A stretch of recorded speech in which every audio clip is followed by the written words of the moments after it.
Nominations of candidates for Oman's first municipal council elections began throughout the country on Saturday. Contestants have until May 30th to file nominations at wali's offices in their wilayats. According to the municipal election law issued last year, any Omani citizen, aged 30 is eligible to stand as a candidate. Members of the State Council and Majlis Ash-Shura and government employees and security personnel are not allowed to contest. Wilayats with an Omani population of less than 30,000 will choose two representatives, while those with more than 30,000 Omani inhabitants will elect 4 members. There will be 6 elected representatives from wilayats with a local population of above 60,000. Although the date has not been announced yet, the polls are expected to be held towards the end of the year. According to Omani writer Mohammed Saif al-Rabi, the Omani society is preparing for a different new social initiative, which was not experienced before in the community. It is the establishment of municipal councils. It has taken decades to reform and improve the experience of Majlis Ash-Shura. With regard to the election process, it has not developed much. However, it has witnessed some changes in its role in the political life due to the new legislative and regulatory rules which have been accorded to the Majlis. The two words, legislative and regulatory, became more overused as people were raising them as logos requesting for such rules and regulations and asking to revise and effectively apply them in reality. Rabi adds, after establishing one council for consultation serving one major goal, which is Oman, the homeland without any regional barriers and interests, here comes the experience of the municipal councils for each governorate in the Sultanate. These councils symbolize small shura councils in all governorates to present its needs and demands to meet the circumstances of place and time. They are intended to work in social cooperation within a contemporary and modern system in a bid to avoid any bureaucratic and centralized issues. In fact, an intensive awareness campaign should be organized for the citizens to enlighten them about the municipal council. This campaign should also clarify why a particular person is selected and not another one. We are afraid of making the same things which have been done during the Majlis Ash-Shura elections, as people have chosen their representatives according to their social relations. Some have nominated the representatives because they were from the same tribe. With the coming elections to the municipal councils, the Sultanate is all set to witness a marked overhaul of its civic management workforce system. Following the directives of Royal Decree No. 116/2011, new regulations would soon be in place to create a stronger leadership and better administration at the local self-government level. Several wilayat provinces have witnessed a growing public demand that municipal councils be granted a greater role in accordance with the royal directives. This has led the Ministry of the Interior to put in place an administrative mechanism to implement a more responsive system. The citizens, meanwhile, are expecting an active role of municipal councils in all governorates. Observers expect the public representatives to exercise the powers granted to them by the law, and translate the demands of the citizens into socially productive actions. Hamid al-Hanai, a media person who is actively involved in social campaigns, says that to make the civic bodies effective, Omani voters should elect qualified candidates who are committed to serve the society.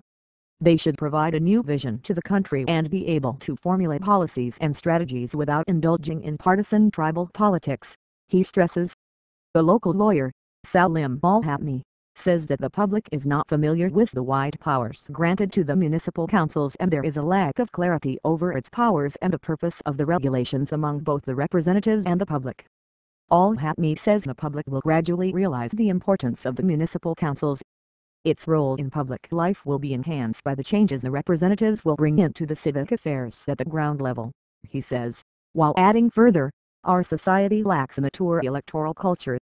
This has led to giving undue priority to personal interests and sectarian conflicts. Some of the candidates give money to voters, use social influence, power and tribal relations to win elections. Khalid Hamdan, a writer, says that the media has a big role to play in spreading awareness about the municipal councils. The media should be an active partner to bring to the forefront the local public concerns. According to author Aziza al-Habziya, the women candidates have indeed learned through their experience of contesting the shura elections, that there are ways, practiced by some candidates, that do not fit with the ideas and principles that they uphold.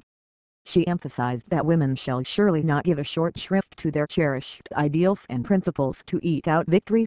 From that experience, women must also have learned that it will require hard work and absolute faith in their merit, even though the tide may not be blowing in a direction that makes their ships steady and steadfast. She believes that educated society will lend its support to women in the upcoming municipal elections. In my assessment, women will be using all the means available within their reach to reach the voters. I hope they will use effectively all kinds of tools, both social media and the traditional methods, to get their message across to the voter.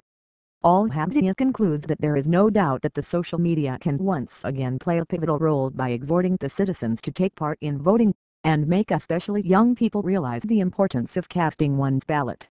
The crucial role and efficacy of the social media just can't be debated. Now, who can deny its role in ushering in changes in several Arab countries in what we call as Arab Spring?